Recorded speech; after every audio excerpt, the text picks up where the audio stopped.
Hello guys, हम ज़िला रोहतास में हैं और इस रोहतास की कुछ खूबियां हैं वो मैं आपको बताने वाला हूं।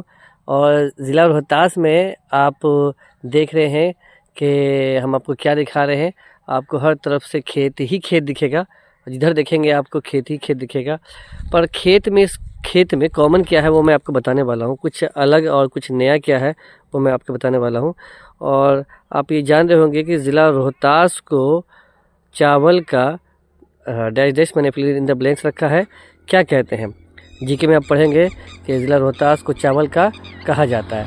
आप क्या कहा जाता है कमेंट में बताएंगे, और क्यों कहा जाता है मैं आपको ये बता देता हूँ।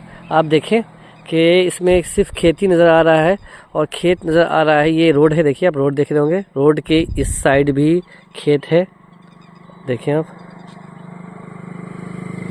और रोड के इस साइड में भी खेत है। खेती ज़्यादा यहाँ होती है तो मैं आपको दिखा रहा हूँ। पर दिखाने का मेरा पर्पस ये है कि इसमें अलग क्या है।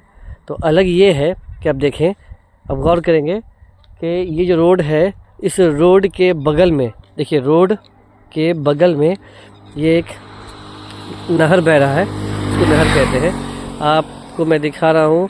तो ये रोड जहाँ से भी आ रहा है और जहाँ तक जा रहा है, जस्ट इस रोड के बगल में ये पानी जो बह रहा है इसको नहर कहते हैं।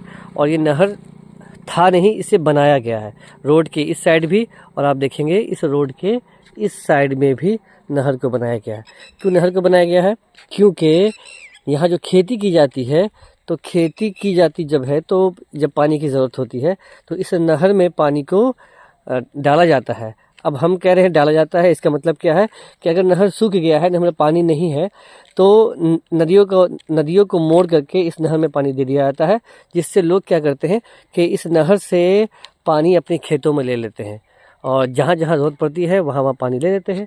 इधर से आप इधर भी देख रहे होंगे कि इस नहर से पानी को जो है लोग खेतों में अपने डाल लेते हैं। जिससे क्या फ़ायदा होता है कि फ़सल अच्छी होती है। और जब फ़सल अच्छी होती है और मेहनत कम लगता है। और ज़िलों में हम देखते क्या है कि पानी की ज़रूरत के लिए मोटर लगाया जाता है, और उस मोटर के ज़रिए से पानी को पटाया जाता है, जिससे कॉस्ट हमारा बढ़ जाता है। जो हमारा फ्यूल कॉस्ट है, जो हमारा मशीन कॉस्ट है, वो बढ़ जाता है। लेकिन इसमें ऐसा नहीं है। एक बार नहर बन गया है और सालों साल इसमें पानी रहता है, जिसको जहाँ चाहिए वहाँ से वो पानी ले सकता है। और एक चीज़ और आप ये सोच रहे होंगे कि जो खेत बीच में है या फिर जो खेत का डाइवर्जन हो रखा है वहाँ पे क्या करेंगे हम। तो आप देखें कि सिर्फ ये नहर जो बह रहा है सिर्फ लॉन्गिट्यूडनल वे में नहीं बह रहा है कि लेफ्ट में और रोड के राइट में है। ये आप देखेंगे जहाँ से अगर खेती के लिए अगर कोई खेत को दूर बीच में है तो बीच से भी एक नहर दिया गया है।